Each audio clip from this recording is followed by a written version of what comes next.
Hey folks, shout out to Crime Busters One. This person here, she's going to read off. This is called Kim's Lost Words, and it says here, if I read correctly, her book has officially been released. Shocking Revelations Part One.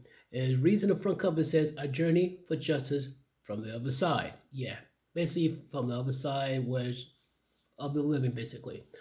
And this is by Jamal T. Millwood for Kimberly A. Porter. May she rest in peace. So let's take a listen to it together. But mind you, it's going to be 8 minutes, so be ready. Some disclaimers. It says one of Kim's Porter final wishes was for this memoir diary to be made public. Out of protection for certain parties and their potential criminal activity, some celebrities, performers, and events have been represented with X's due to their highly explosive nature. At some point in the future, this information will be revealed to the public. Regarding Kim's sudden death and the mysterious illnesses of Albie Shore and Jamie Foxx, evidence does exist that points to foul play and or poisoning. God bless Kim Porter and all of Sean Combs' victims, both male and female. Okay, that is page 1 disclaimer. So let's get into chapter 1, introduction. Soon after high school, I started landing modeling jobs. I couldn't believe it. It was all happening so fast. I met my husband. Okay, much happened so fast. That means she's getting jobs left and forward. And basically, she's not a bad looking woman, but I imagine she was much younger. She must have been drop dead gorgeous. Modeling agencies are not gonna come after you if you're not drop dead gorgeous. So the fact that, modeling agencies have given her jobs left, right, forward, that means, like, guess what? She's one beautiful young lady. But continue.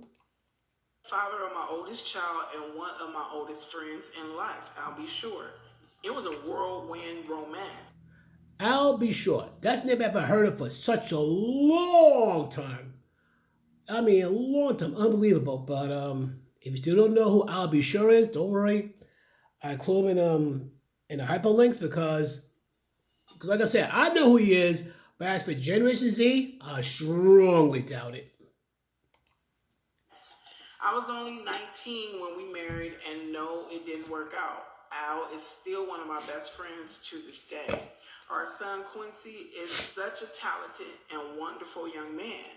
At that time, I had no idea my relationship with Al was going to introduce me to the man that I would spend the better part of my adult life with, a man whom I would love and cherish, but eventually fear and hate. I don't want to put the cart before the horse, but I will say, although I knew what was going on, I turned a blind eye many times.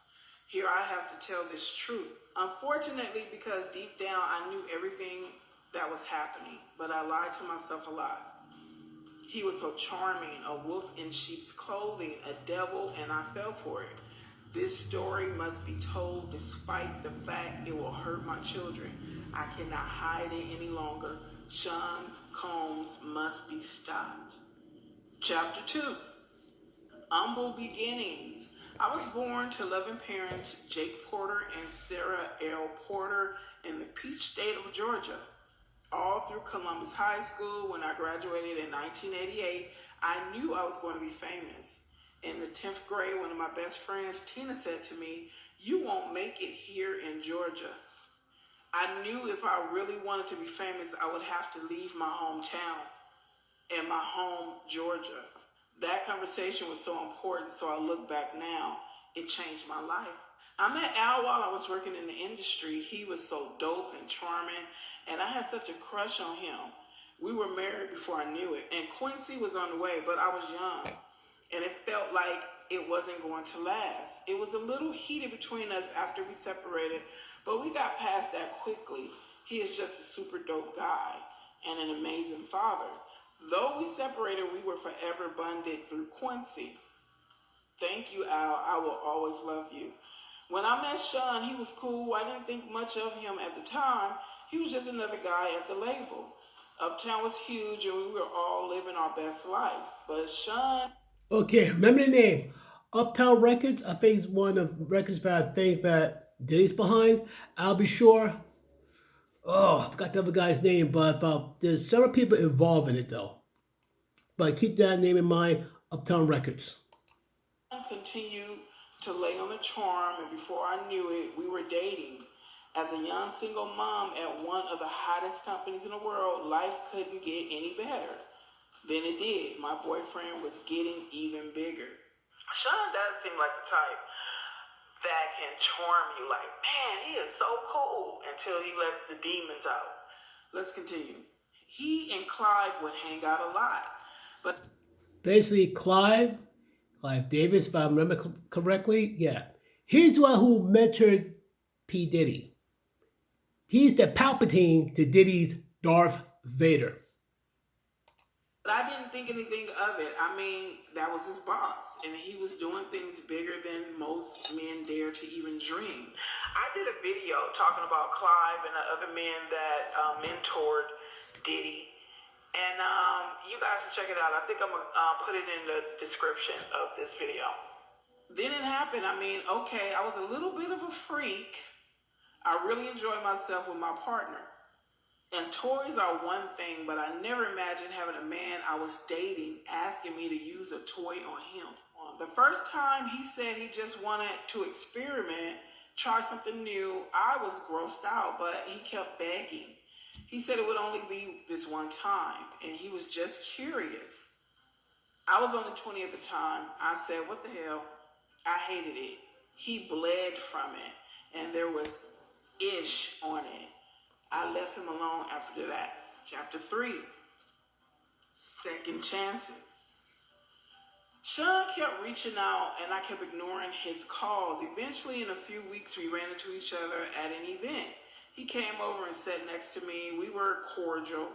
He flattered me, saying, "You look so amazing." I replied with a simple, "Thanks, Sean." I tried to get up and leave, but he pulled my arm. As I turned to him, he looked deep into my eyes and said, "Look, what happened between us was weird, but I really care about you. Can we?" He paused, and I tried to use this as an attempt to escape. I pulled my hand back and said, "Sorry, Sean, I have to go. Please, I think I'm falling in love with you. Can we talk?" My breath was taken away. Did he say he loved me? It was so fast. I wasn't aware of this as his manipulation tactic, not yet. God, I was so young, so naive. He continued, "Let's have dinner." And I felt for it. 2 days later, we went out for drinks at a lounge in Lower Manhattan. The place was nice. Sean was really coming up and pulling out all the stops to impress me.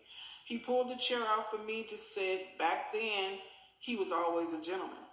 He smiled and said, "Look," as he sat across from me, "I hated it. I never want to do it again. Give me another chance." Over coffee the next morning, I decided to give him another chance.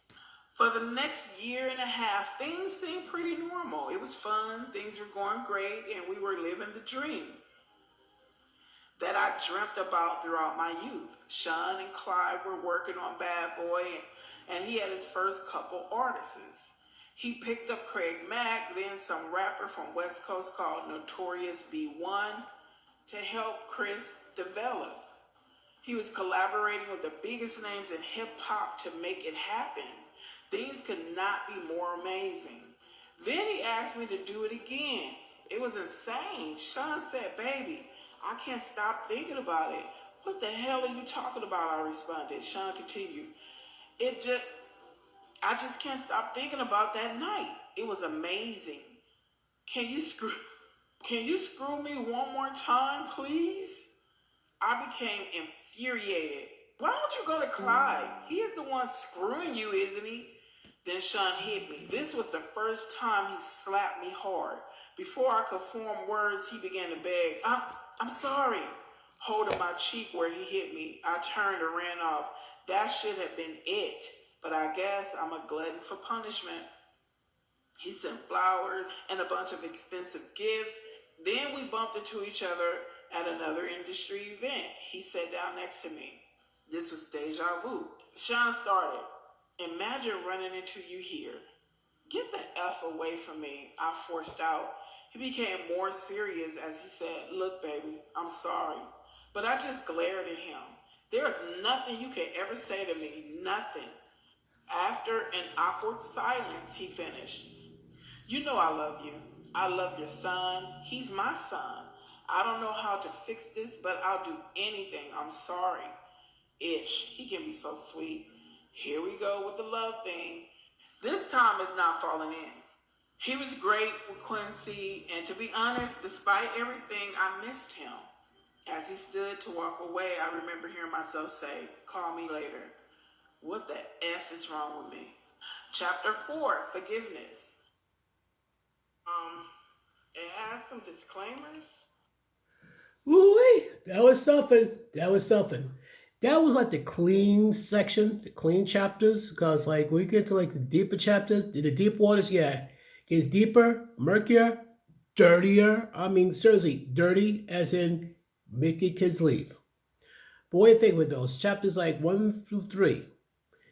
I think it's very interesting. It gives like an open, like how the thing got started, how, it started with her, I'll be sure, and somehow it segued into P. Diddy or Mr. Combs. So what do you think, folks? Leave your thoughts and opinions in the comments down below. Peace.